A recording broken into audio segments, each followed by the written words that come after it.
Bonjour, c'est le Sharp 19. Bonjour Sandrine. Bonjour Alexandre. Alors, on a une semaine super chargée.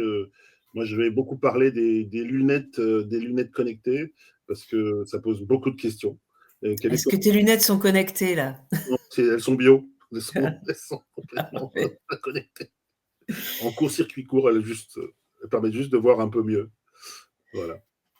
Eh ben moi, pour ce numéro, je me suis intéressée à la Face TV, Oui. qui est un phénomène discret mais qui ne cesse pas de monter, et essayer de voir pourquoi ça existe et aussi quels bénéfices ça peut apporter aux créateurs et aux ayants droit. Moi, en petit sujet, je parlerai du néo-cinéma. En fait, c'est un concept qui a été poussé par une communauté américaine qui aboutit à une nouvelle plateforme intéressante. On en parlera plus la semaine prochaine, mais bien comprendre où ça va. Et toi? Et moi, je reviendrai sur l'annonce de la fondation Wikimedia de l'utilisation de l'IA pour les bénévoles de la plateforme. Tout en restant Wikipédia, c'est-à-dire Une c'est pas utilisation Wikipédia extrêmement IA. raisonnée, Ah voilà, d'accord, qui ok, peut être inspirante. super. Ben, on va commencer par les lunettes connectées.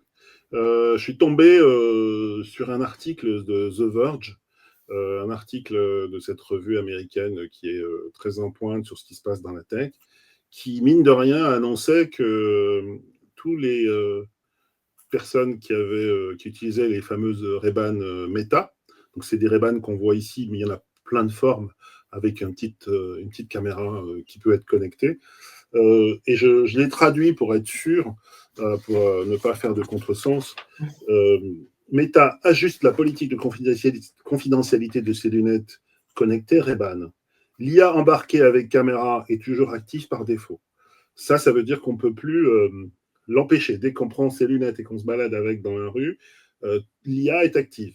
Les photos prises avec des lunettes sont stockées uniquement sur le téléphone, non utilisées pour entraîner les IA de Meta. Ce qui est une précision importante parce que à partir de bientôt, tout ce qu'on fait sur Meta est utilisé pour alimenter l'IA de Meta. Meta IA, que vous pouvez d'ailleurs déjà charger sur votre téléphone comme application, qui n'est pas active en principe en Europe, ou alors je n'ai pas tout compris. Alors, maintenant, si on se met à les partager, ben, c'est la politique de la personne avec laquelle on les partage qui s'applique. Là où ça devient plus tricky, comme on dirait en français, c'est la suppression de l'option de refus de stockage vocal. Ça veut dire que tout ce que vous entendez avec ces lunettes, et en fait elles ont des micros, mais elles ont aussi des écouteurs, ben, c'est enregistré, ça appartient à Meta et ça va directement alimenter l'IA. Les utilisateurs ne peuvent plus désactiver le stockage des enregistrements vocaux dans le cloud. Alors pourquoi ces changements? Eh bien, tout simplement parce que Meta cherche à collecter davantage de données pour entraîner et affiner ses modèles d'IA. Et donc là, on est comment? Je Tranquille. dis Voilà. tranquille. Voilà. Et je pense que ça montre la vertu du journalisme parce que je pense qu'il fallait aller lire le courrier qui a dû être relu 10 fois par les juristes de Meta et envoyé subrepticement à tous les abonnés. Déjà, il faut savoir qu'il y a à peu près 2 millions de gens qui ont acheté ces lunettes. Dans 1 million l'année dernière, ça a été annoncé officiellement par Zuckerberg, qui était tout content d'annoncer son chiffre. C'est confirmé dans les chiffres de Reality Lab, donc la filiale de Meta qui fait les casques et les lunettes. Donc déjà, c'est le contexte. Le contexte, c'est qu'en fait, entre le casque comme celui d'Apple ou celui de Samsung ou celui de Meta, il reste un point qui intéresse tout le monde, qui sont les lunettes. En gros, l'enjeu, c'est les smart glass, comme il y a eu les smartphones. Donc, des lunettes intelligentes. C'est plus de la science-fiction. On se souvient des Google, enfin, les plus anciens se souviennent des Google Glass, qui nous ont tous fait rigoler, où les gens avaient l'air de nerds complets avec des trucs comme ça sur le côté. Oui, mais c'était jugé inacceptable pour la privacy à l'époque. Socialement inacceptable. Et donc là, en fait, ça revient. Et ça revient de manière tout aussi officielle. C'est d'ailleurs pas que Zuckerberg. Moi, j'ai appuyé sur Zuckerberg parce que là, c'est quand même assez gonflé, ce qu'ils essayent de faire aux États-Unis. Au dernier TED, il y a eu une démonstration extrêmement brillante. Donc, ils ont pris le risque de faire la démo en direct du patron de cette activité chez Google. Et il les porte d'ailleurs. Et donc, elle les porte. C'est une caméra miniature. Voilà. Et ça écoute tout. Voilà, c'est ça ces lunettes. Voilà.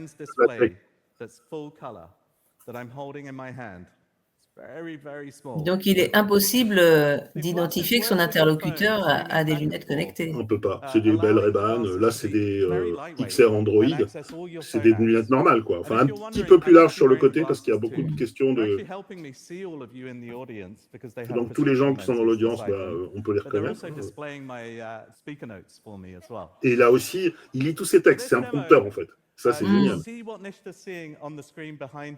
Donc là, on va voir ce que voit cette responsable. C'est en démo, en direct. Voilà, ça c'est l'effet démo. A priori, il va y avoir un bug, mais ils ont réussi leur coup.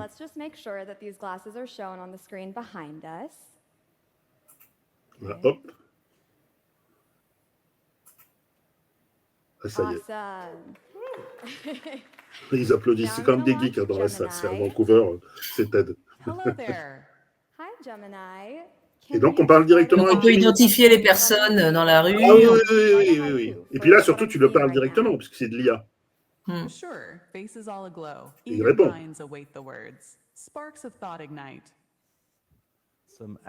Et alors là, il enregistre. C'est là où on voit que le truc devient fou. Voilà. L'IA entend tout et voit tout.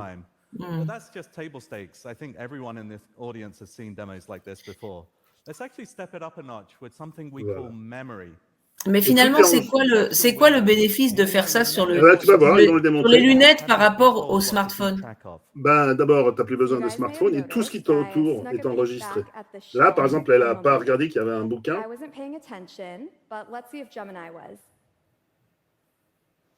Hey, did you happen to catch the title of the white book that was on the shelf behind me?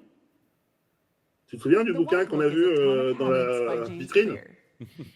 That is absolutely right. Il s'appelait. Donc en fait, tout ce que tu as fait dans la journée, tu t'en souviens, même si tu ne l'as pas enregistré. Disons que c'est bien pour les Alzheimer. C'est bien pour les Alzheimer. Et lui, il dit, pour les clés, il adore. Pour les autres, tu vas le devenir en fait. Voilà. Oui.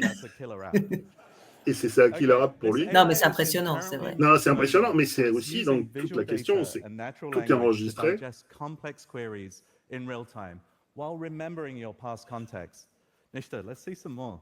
Yeah, let's bring this book back. So, I don't really have time to read it right now, but I wonder if Gemini might be able to help me summarize what's going on. Like, tu enregistres tes bouquins pendant que tu le lis et c'est directement connecté sur Gemini. This diagram is labeled the habit line and illustrates the process of habit formation. Il te le lit même si tu veux. It shows how automaticity increases with repetitions. Donc, c'est toutes les recherches qu'on a égrenées depuis plusieurs mois qui sont en train d'être rassemblées, coordonnées. Et ce n'est pas là des amateurs non plus. Hein, c'est Samsung qui fait justement les plus grands téléphones et Android. Et donc là, on a deux des plus grandes forces du monde des télécoms et de la tech qui se mettent ensemble. Pour faire des devices qui vont être grand public. Oui, parce que les devices professionnels, tu vois vraiment le bénéfice. Google Glass, c'était là-dessus qu'ils vivaient, c'est-à-dire faire de la maintenance sur site où on sait que 50% du temps de maintenance est pris par lire des documentations. Donc là, c'est vraiment intéressant. Et puis surtout, c'est dans un cadre professionnel. Là. Donc sur le grand public... Quelles sont les intentions et les devices qui existent finalement? En fait, c'est le retour des Google Glass sous une forme rien de secret, tout se transforme. Hein. Rien de secret, rien ne se perd, tout se transforme. Il y a le style en plus. Voilà. Et oui, il y a le style. Et puis surtout, c'est ce qui est en train de se passer, c'est que c'est un aspirateur à données.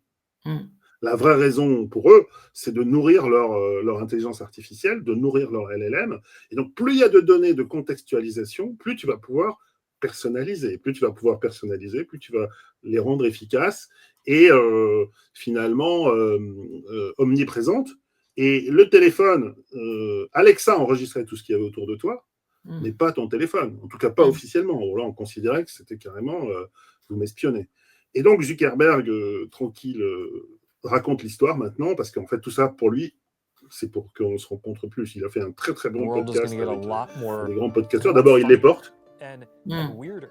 If you think that something someone is doing is bad and they think it's really Et valuable, il annonce tout de suite le most of truc, the mais time non, my c'est pas si mal, experience, they're t'inquiète. right and you're wrong. I am worried that we're just removing all the friction between getting totally reward hacked by our technology. We're trying to build a coding agent that advances. Donc il parle à la fois de Llama 3, donc de son initiative OpenAI, et puis il met en avant ses lunettes qu'il porte. Bon, d'ailleurs, on ne sait pas s'il n'a pas déjà des réponses qui lui sont soufflées en direct, parce que ça marche en direct. Hein.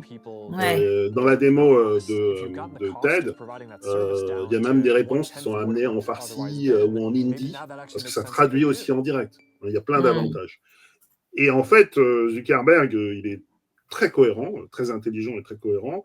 Il pousse en fait ses lunettes parce que c'est donc l'outil IA de rêve. Et puis ça lui permet de justifier tous les investissements qu'il a fait dans Reality Labs, et puis aussi finalement la prochaine stratégie pour éviter de rater le téléphone, de rater les lunettes. Voilà. Et il y en a d'autres qui existent. Because on LinkedIn, I've seen famous lawyers, VCs, and even professors wear glasses from this brand. So I got the newest version to understand the hype. Now, after 2 weeks, I've narrowed it down to 3 situations where this gives you an unfair advantage. 3, negotiations. So no one can tell when you're reading notes or text. Tu lis tes notes. Tu dois avoir l'air quand même un peu robotisé, mais bon. Ben, on ne sait pas, ils disent pas. Les presse. Ça, c'est même pas des méta. Voilà. C'est même pas des méta, hein, ni des Google. C'est une marque chinoise, je ne sais pas laquelle, et qui fait déjà de la pub. Et donc, on se rend compte qu'il y a aussi des avantages, hein, notamment sur le plan professionnel. Là, c'est ce qu'ils mettent en avant.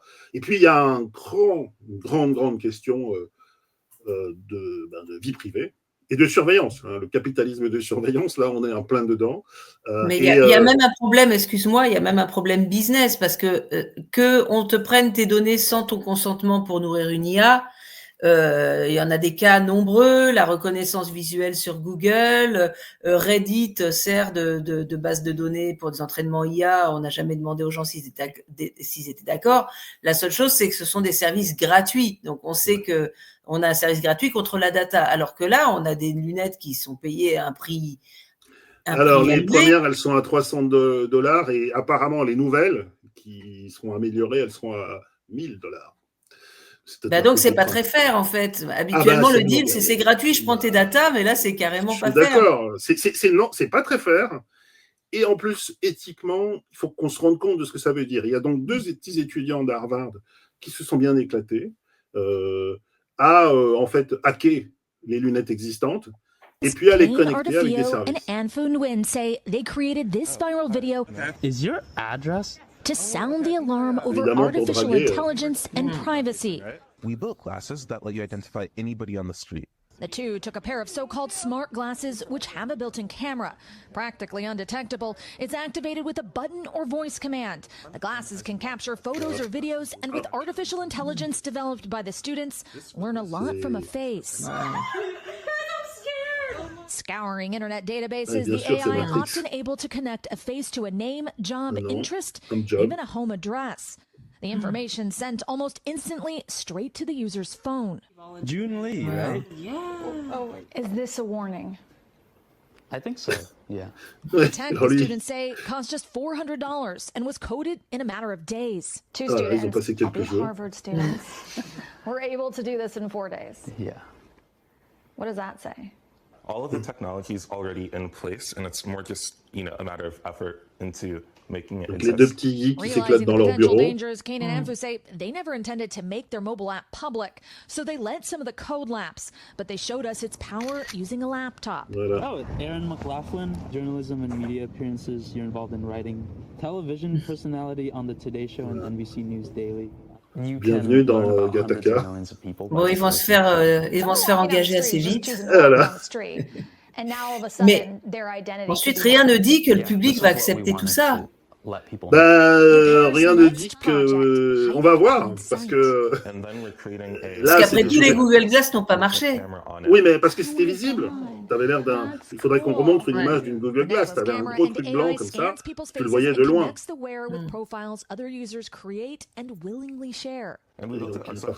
You built that yourself? Yeah, I do think like the world is very lonely today. Et donc tout ça, c'est pour lutter contre la solitude. Les deux étudiants, d'ailleurs c'était l'argument de Zuckerberg quand il a lancé Facebook. Hein. Et la communauté, c'est se retrouver.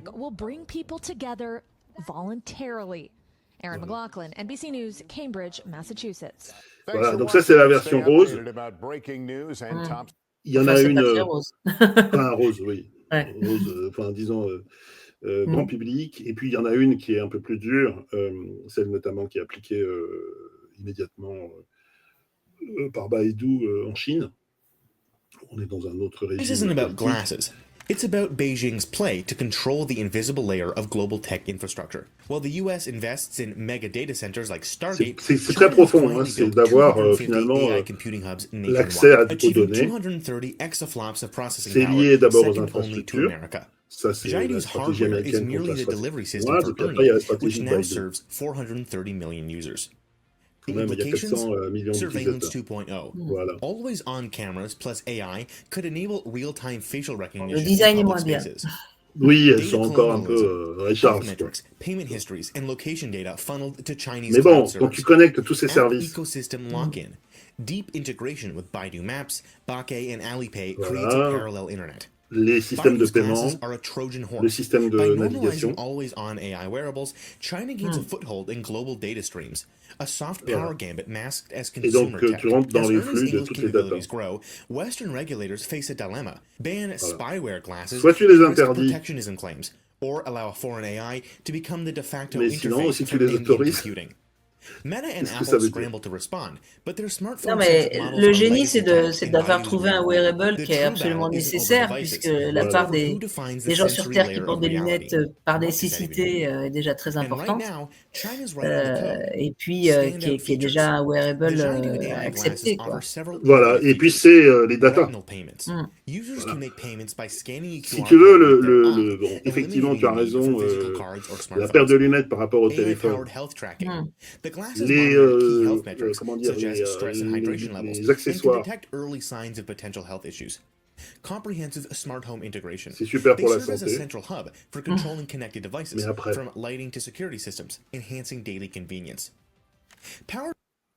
Voilà, on est en train de rentrer dans un cycle tout à fait neuf que l'IA en fait est en train d'accélérer. Ces éléments existaient avant. Mais à partir du moment où tu les mets effectivement dans ta paire de lunettes, plus simplement dans ta montre, et les expériences qu'avait montré aussi Orion de Facebook et de Meta, c'était qu'il y avait en plus un petit bracelet qui coordonnait les gestes. C'est qu'on rentre dans un système effectivement... Il manque plus que ton état émotionnel si tu l'as, avec les battements du cœur, avec toutes les données de santé, tu les as sur ta smartwatch. Donc, effectivement, ça pose des sacrées questions aux régulateurs. Donc, on va voir comment les régulateurs européens et ailleurs vont réagir, mais c'est plus de la science-fiction.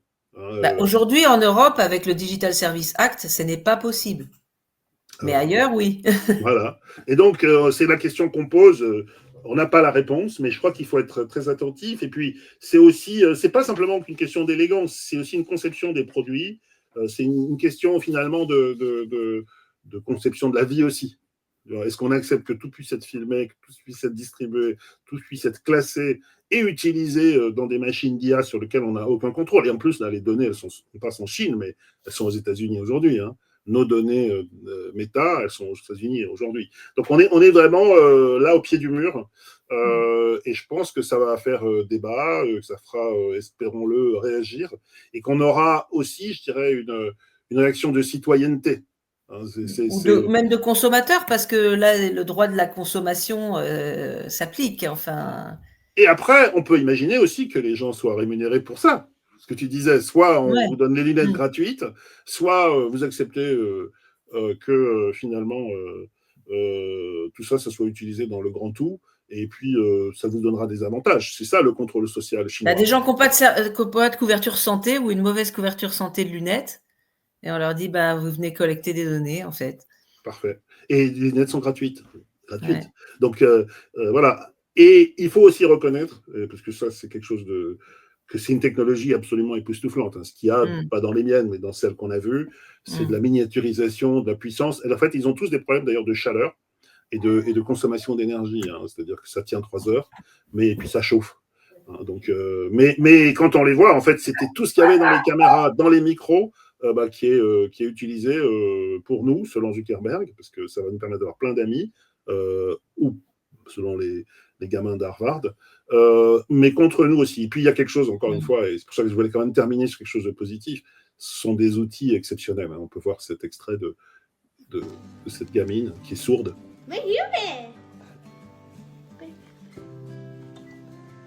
Happy birthday, Kendall. I love elle you. entend. Elle peut lire ce que disent les gens autour d'elle. Kendall. Oh my god. Hello. Hello. Oh my god. Oui. C'est aussi ça. C'est comme ça qu'on nous attrape. C'est tout. Exactement. C'est les émotions. Voilà. À suivre. Ouais. Mais c'est vrai que c'est une vraie disruption. C'est vraiment de l'intime, quoi. Ah ouais. Écoute, moi je vais revenir dans le présent, voire un peu dans le passé. Il y a eu quelques annonces cette semaine autour de la Fast TV, avec notamment le rachat d'un service de streaming payant low cost par l'une des plateformes de Fast TV. Et donc je me suis intéressée à ce qu'est la Fast TV, qui souffre encore d'un déficit de notoriété en France. Tout le monde ne connaît pas ce concept. Donc je rappelle que c'est finalement la télévision gratuite linéaire sur Internet, donc Free Ad Supported TV, et non pas des images qui vont vite. Et donc c'était un peu le chaînon manquant entre les plateformes de streaming et de vidéos à la demande, qu'elles soient premium ou moins chère, et la télévision gratuite telle qu'on la connaît. Et donc, c'est vrai que la télévision gratuite que l'on connaît a une audience qui vieillit structurellement. Je crois que c'est plus de 50 ans pour les chaînes de services publics en moyenne, ce qui veut dire que, bon, voilà. Ce qui est assez intéressant, c'est que donc ces Fast TV sont des chaînes Internet accessibles à travers une télévision connectée ou le web, sachant que 60% des équipés télévision ont une télé connectée, quelle que soit la marque. Donc, on va aller toucher un public que ne touche plus la télévision gratuite. Et notamment, 45% des utilisateurs sont dans la tranche 25-44 ans. Donc, les jeunes qui ne regardent plus la télé. C'est intéressant. Donc, la question est de savoir si ce canal de diffusion des programmes va être complémentaire de la télé classique, ou si c'est finalement le dernier public de la télé qui est en train de se déverser progressivement sur Internet. Je pencherais plutôt pour l'option 2. En fait, les gens ne se rendent pas compte d'où ça vient, en fait. Voilà, tout à fait.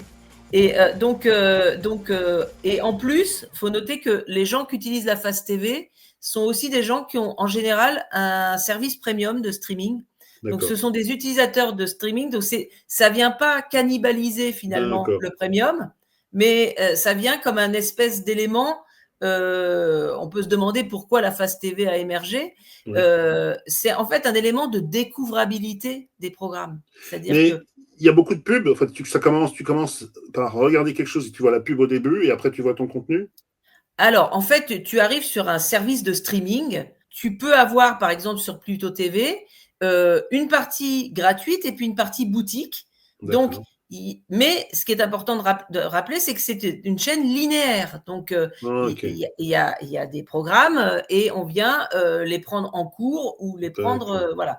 Donc, En fait, je rentre chez moi le soir, j'ai envie de voir une bonne série que je connais, Les Cordiers jugés flics. Finalement, c'est commode d'aller voir ce qui est disponible et de le prendre en cours. Oui. Et un aspect intéressant à des époques de réduction de pouvoir d'achat, parce que c'est quand même gratuit, c'est quand même la première motivation, mais la motivation de découvrir des choses, c'est la deuxième motivation d'utilisation de ces utilisateurs-là. Et puis, c'est aussi une réponse à la saturation du marché, puisque 95% des gens aux États-Unis ont un service de streaming à la demande. Et donc, finalement, c'est aller chercher, pour ces plateformes-là, aller chercher des gens qui ne veulent pas consommer en payant et qui veulent consommer en gratuit. Et puis, pour les ayants droit, c'est aussi, ça correspond à cette stratégie actuelle d'hyper-distribution. Oui. On voit par exemple des acteurs comme Arte, ils sont présents sur leur propre plateforme, mais aussi les plateformes des autres, parce que le but, c'est vraiment d'avoir la visibilité maximum pour son catalogue. Donc il faut avoir un catalogue quand même. Oui, ou alors il faut en acheter un, mais c'est vrai que l'économie, elle est surtout pour les gens qui ont du catalogue. Alors très concrètement, ça va être Ardisson TV, ça va être INA années 70, ça va être les anges de la télé-réalité. Donc des gens qui sont en fin d'exploitation dans la chronologie des médias, sont vraiment dans le fond de catalogue. Qui ont créé une notoriété qui existe dans la tête des gens, quoi. Ça permet de renouveler l'intérêt. Par exemple, il y a que La Vérité qui compte à créer sa propre chaîne Fast et puis finalement est revenu à l'antenne grâce à ça. Oui. Je pense qu'il y a vraiment un enjeu de renouvellement et d'exploitation de franchises, comme les bonnes vieilles franchises Marvel, en beaucoup moins cher, c'est ça. Mais pour finalement distribuer au maximum les assets qu'on a. Alors, souvent, c'est une durée d'écoute qui est inférieure à la télé, c'est à peu près moitié moins. Les opérateurs, ce sont grosso modo des détenteurs de catalogue ou des constructeurs de télévision connectée. Derrière Pluto, c'est le groupe Paramount. Derrière Molotov, c'est Fubo, qui a été racheté par Disney. Et puis après, on a un deuxième groupe qui sont les constructeurs de télévision connectée, qui ont toujours eu le rêve, l'utopie, que toutes les transformations technologiques autour du contenu ils puissent être placés dans la chaîne de valeur et en retirer des revenus. Et donc aujourd'hui, Samsung TV+, ou Roku, qui est un indépendant mais qui est présent sur les OS, les operating systems de TCL, de Sharp ou de Hisense. Donc c'est vraiment les deux côtés de la chaîne de valeur. Ce sont des activités qui sont quand même en croissance, ce qui, pour Paramount, par exemple, ces chaînes payantes marquent quand même un palier, et là, on est plutôt sur des augmentations de 15% par an, et un marché publicitaire bien spécifique. Alors, ce marché publicitaire bien spécifique, c'est que c'est une télévision qui est adressée, donc c'est une pub qui peut être ciblée. En fonction de sociodémos, en fonction de parcours, d'habitudes et en fonction d'intentions que peuvent collecter les plateformes. Et puis avec des formats différents. Alors par exemple, si on prend un programme de service public qui n'a pas droit à la télévision en prime, sur la Fast TV, elle y a droit. Donc c'est intéressant. Ça veut dire que tu peux être en concurrence, mettons une émission qui est en deuxième partie de soirée. Si j'ai envie de la voir en première partie de soirée, parce que je suis là à ce moment-là, je peux la voir. C'est pas simplement de la télé à la demande, c'est même une autre programmation. Oui, mais c'est quand même du fond de catalogue. C'est souvent des vieilles émissions, et on préserve quand même bien l'exclusivité. Oui, donc le direct, plus après ta propre plateforme, en gros TF1, TF1+, et après, si je veux, j'ai d'autres choses, dont des vieilles émissions que j'ai envie de voir, soutenues par un annonceur. Exactement. Et alors, en plus, en termes de formats publicitaires, il y a vraiment des formats innovants. D'abord, il y a des formats contextuels où l'IA, ça en télé, ça se fait déjà chez M6, mais où en fonction du contenu du programme, on va vous servir telle ou telle publicité. Par exemple, si c'est de la comédie, on va pas forcément mettre une pub caritative tragique. Il y a aussi un format assez sympa qui s'appelle Elle, qui vient habiller en fait le programme sans l'arrêter. Et puis donc, après, il y a sur l'écran, Et L-shape, c'est autour de Oui, l'écran. tu vas c'est voir ça là le visuel. Finalement, c'est un peu comme les push d'autopromotion dans les programmes. C'est Ok. alors pour BFM où le visuel c'est de l'info, donc on perd pas beaucoup en visuel. On peut venir habiller pendant une minute ou 30 secondes ou 15 secondes le programme. Et ça coûte moins cher à faire, c'est une pub. Il y a aussi tous les formats de la pub web, les pré-rolls, les mid-rolls, etc. Et puis, il y a moins de pubs quand même qu'en télé, Oui. puisque grosso modo, ils font 6-7 minutes de pub par heure, de coupure pub par heure. Donc, ça reste quand même plus confortable et plus adapté à ce qu'acceptent les internautes aujourd'hui. Donc en fait, Voilà. la télé a bougé, quoi. C'est la technologie ils ont accepté un certain degré de technologie. Et ils acceptent aussi une premiumisation de la pub, qui a été un mouvement d'Internet qui a vraiment dérivé dans les choses qui clignotent partout et qui a abouti à l'arrivée des adblockers. Donc, il y a quand même un certain nombre d'opérateurs qui ont dit, bon, bah, il faut accepter, par exemple, le Figaro, à un moment, a dit, je supprime, je sais plus, 80% de son inventaire parce que je veux du premium, je vais le faire payer plus cher, mais je vais pas tuer la publicité, quoi. Voilà. Donc, dans les nouveaux acteurs et les détenteurs de catalogue, au passage, il y a aussi les médias. Hein, quand on commence à faire un Figaro TV, voilà, donc tous ces gens-là peuvent aussi être des acteurs de la Fast TV. Oui, c'est ça, c'est qu'en fait, ils ont du contenu vidéo et ils l'entourent, ils le font vivre aussi par la publicité. Donc, c'est en fait la publicité qui revient par la fenêtre, entre guillemets. C'est revaloriser encore du fond de catalogue par un canal de plus. Par exemple, dans les chaînes de Fast TV, il y a Popcorn, qui est une émission qui est diffusée sur Twitch. Où il y a Allociné qui a sa propre web TV. Donc en fait, ça vient brouiller un peu les lignes. L'essentiel, c'est la franchise, la marque qu'on a. Voilà. Ardisson est une marque. Il y a certains formats YouTube qui sont des marques qui vont pouvoir être exploitées sous cette forme de catalogue. Et là, simplement, c'est un catalogue qui est linéaire. Voilà. Donc en fait, voilà, on est dans une espèce d'hybride. Est-ce que ça va rester longtemps comme ça ? Pour moi, c'est une espèce de truc de transition, effectivement, entre une télé diffusée, broadcastée, et puis une télé web.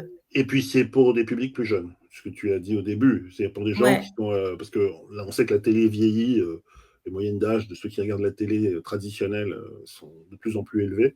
Et là, ça reste pour des publics qui connaissent les marques ou qui ont envie de naviguer, qui sont en général plus jeunes ou qui n'ont carrément pas du tout envie de payer, quoi. Oui, et qui découvrent des choses. Ils ne vont pas forcément vers ce qu'ils connaissent déjà. Donc ça, c'est intéressant. Alors, pour les ayants droit, parce que ceux qui nous écoutent sont plutôt des créateurs et donc, finalement, se dire, le fonds de catalogue, moi, de toute manière, j'ai un distributeur qui vend mon fonds, etc. Moi, je dirais quand même qu'il y a un vrai intérêt à se poser la question de est-ce que si j'ai pas mal de catalogues sur un sujet de passionné, par exemple. Oui, bien sûr. C'est vrai que dans le monde des chaînes thématiques, faire une chaîne sur le ferroviaire ou sur le reggae, c'était pas forcément pertinent. Mais là, le ticket d'entrée n'est pas très haut parce que finalement, comment créer une chaîne fast ? Il faut avoir une ligne éditoriale, s'assurer qu'on a les droits OTT quand même pour ce qu'on fait. Et puis ensuite, il faut aller voir un agrégateur qui va finalement créer une antenne. Donc, il y a des acteurs là aussi qui sont nouveaux et ensuite de dealer avec une plateforme. Donc, aujourd'hui, on a environ 400-500 chaînes en France de Fast TV qui font un chiffre d'affaires de 54 milliards d'euros. Ça veut dire que 54 milliards d'euros de 54 millions, excuse-moi. Millions, ça veut dire qu'une chaîne rapporte 100-150 000 euros. D'accord. Qui n'est pas du tout négligeable dans l'ensemble de la distribution d'un fonds de catalogue. Non, surtout si tu as les droits, c'est une exploitation en fait. Ouais. Une exploitation directe. Oui, en fait, tu as supprimé pas mal d'intermédiaires. Tu contrôles et tu reçois à la fin du mois ou à la fin de l'année, je ne sais pas quand, une rémunération. Donc, c'est mieux que d'avoir un catalogue qui dort. Et tout se passe sur Internet. Et tout se passe sur Internet. T'as plus de... Oui, donc c'est une évolution intéressante quand même. Donc, moi je me dis, j'espère que ça va inspirer des nouveaux projets parce que je crois que c'est quand même loin d'être fini. Et puis, finalement, c'est de la redécouverte et c'est savoir gérer sa marque. Et on peut imaginer qu'il y ait effectivement des gens de l'univers, on va dire YouTube, ou en tout cas des univers qui aussi en profitent, parce qu'ils ont du volume de contenu, hein, tous ces influenceurs qui ont beaucoup produit, ou tous ces web TV qu'on disait, qui sont peut-être aussi propriétaires de choses intéressantes, qui peuvent être monétisées en fait. C'est une question de monétisation, quoi. Ça commence à partir de quel seuil finalement?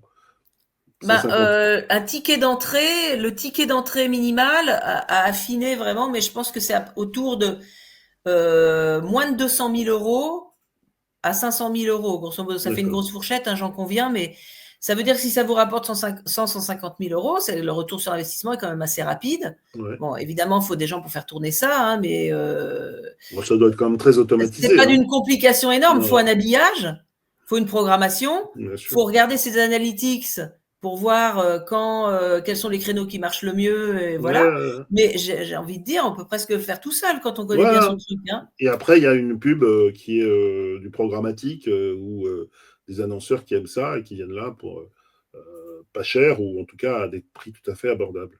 Et en tout cas, il y a des régies, des nouvelles régies parce que finalement, c'est pas tout à fait c'est pas les régies classiques. Hein, il y a des régies spécialisées comme Freewheel ou comme Equative qui se sont mis sur ce créneau.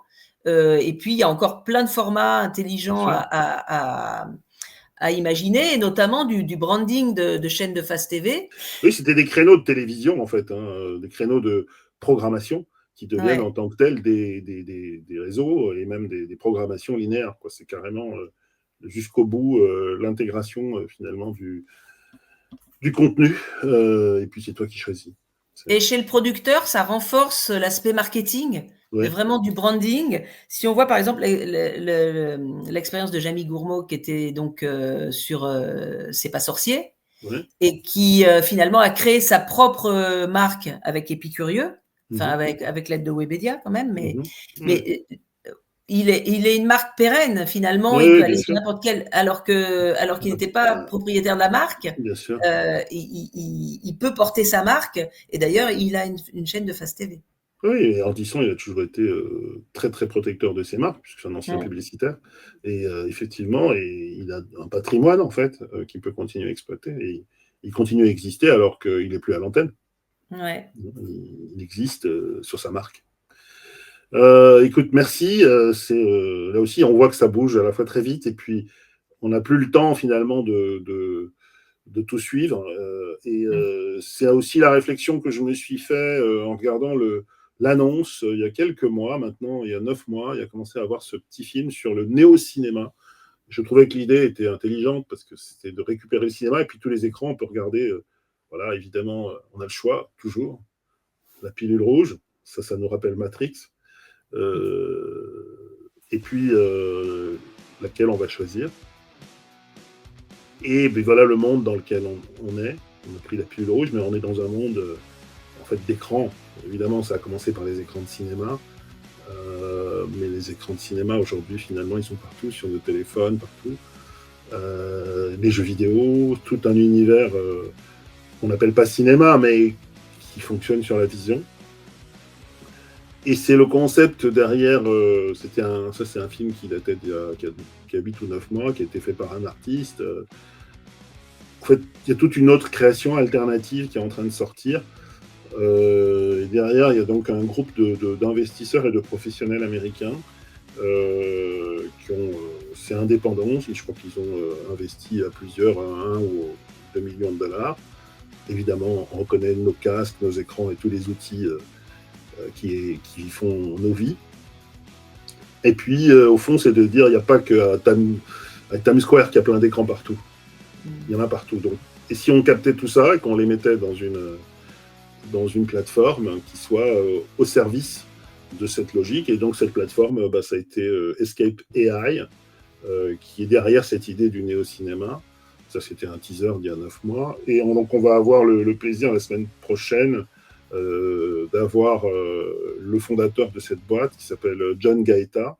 Ce qui est intéressant dans l'histoire de John Gaeta, c'est que c'est d'abord un homme d'effets spéciaux. C'est quand même quelqu'un qui a été oscarisé pour les effets spéciaux, donc ça c'est le logo d'Escape AI. les effets spéciaux de Matrix, donc ceux dont on se souvient, avec les balles et tous ces trucs-là, c'était lui. Et puis il a continué à évoluer, et puis il s'est lancé maintenant officiellement comme le CEO de cette nouvelle plateforme. Et donc il a accepté, avant le Festival de Cannes, de nous parler du néo-cinéma et donc de Escape AI.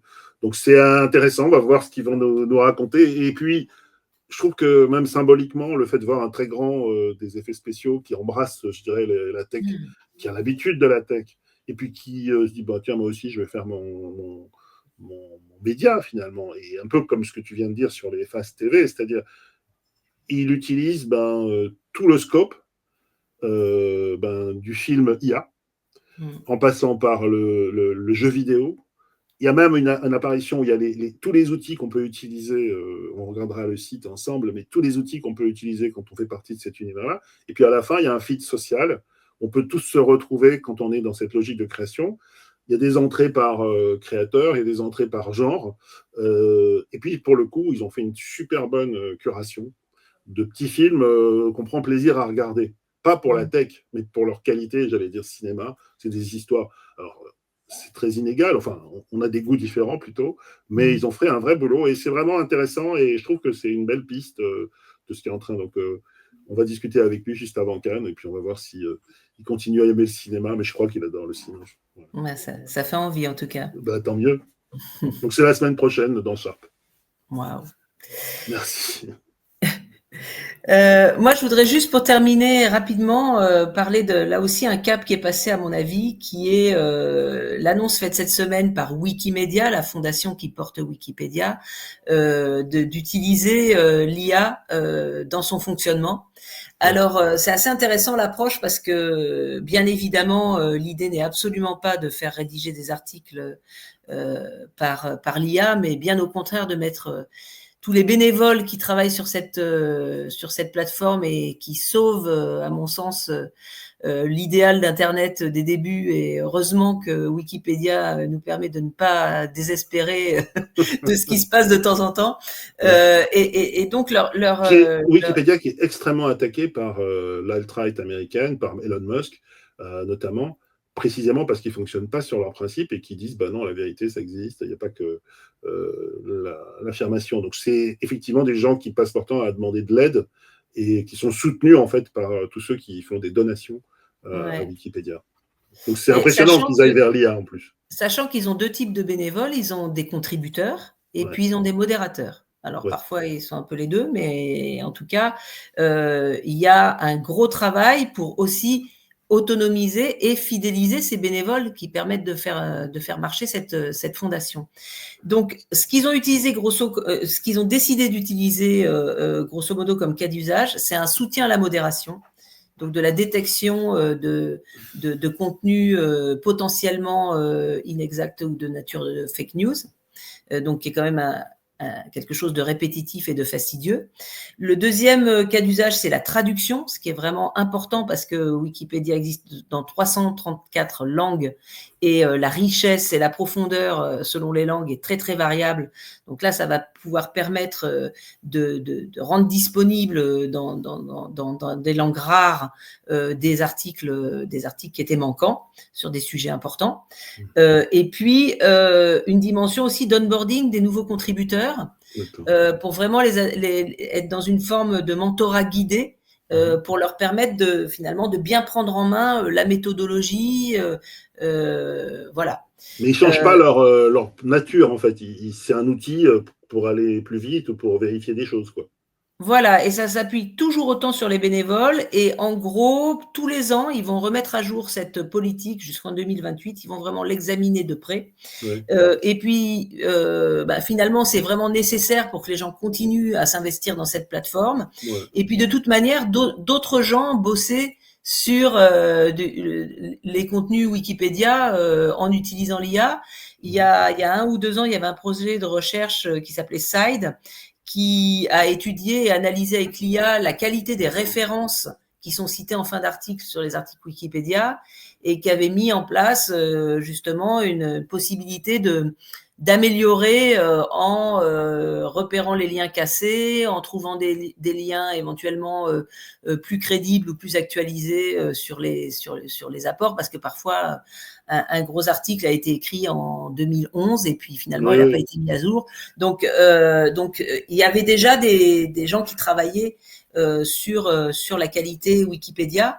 Donc, je trouve inspirant qu'une fondation aussi responsable, qui fait hyper gaffe à ce qu'elle fait et qui met l'humain et l'expertise et la connaissance humaine au-dessus de tout, reconnaisse quand même qu'elle a vraiment besoin pour fluidifier, pour aider le travail de cas d'usage bien précis et bien encadrés de l'intelligence artificielle. Oui, parce que d'ailleurs l'article du Figaro le rappelle, c'est la plus grande encyclopédie vivante aujourd'hui. C'est-à-dire que dès qu'on cherche quelque chose, en général, les premiers liens sont des liens Wikipédia.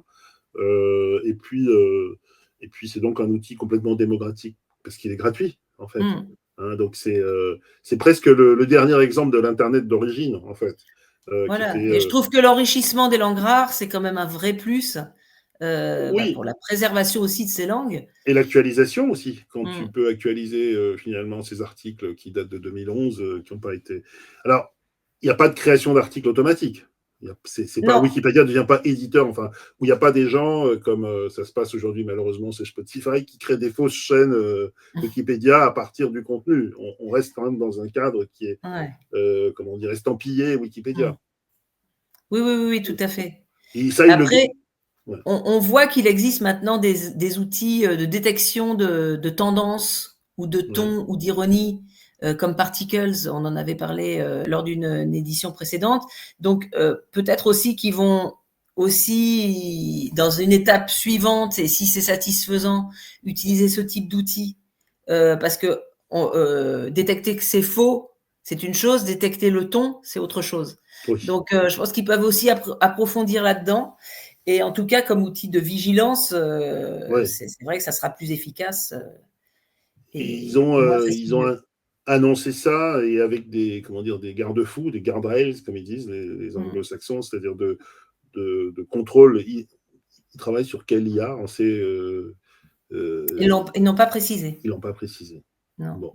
C'est à suivre, parce que c'est vrai que ça peut tout changer. Tout le monde les a pompés, de toute façon, donc ils sont présents dans tous les LLM. Tout le monde a tout pompé, tout le monde a tout volé. En revanche, qu'ils reprennent la main en disant nous, on utilise de l'IA dans telle et telle condition, sans dire laquelle c'est. Ce sera sûrement une open source, forcément. Oui, forcément, c'est une open source, mais laquelle? Et puis, il y a. Parce que tu vois, aujourd'hui, tout le monde se pose. Même Zuckerberg, je crois, n'arrive plus à financer à la hauteur dont il a besoin Llama 3, puisqu'il a proposé à Microsoft de cofinancer avec lui Llama 4, donc sa prochaine étape d'IA open source, parce que ça coûte une fortune, tout simplement, en entraînement. Et donc, je crois que c'est intéressant. Et le jour où, à suite à de nombreux procès, il devra rémunérer ses ayants droit, alors là, ça sera encore plus cher. De toute façon, je ne suis pas sûr qu'ils puissent y échapper longtemps. Ils font tout ce qu'ils peuvent en ce moment. Et là, ça sera l'objet de 4 ou 5 numéros. Oui, et puis ils acceptent le principe du paiement, et quand on invite combien, on invitera Pascal Rogard qui nous fera un portrait de tous ces braves gens qui en fait veulent tous développer mais sans payer, on est d'accord. Écoute, merci beaucoup, et puis super, merci à toi. super sujet. Et on a ouvert les chakras sur des sujets assez j'espère. J'espère. Écoute, bonne semaine, et puis à bientôt. N'hésitez pas à réagir surtout. Réagissez de plus en plus. À la prochaine. Comme toujours, à la prochaine. Merci. Bye. Bye.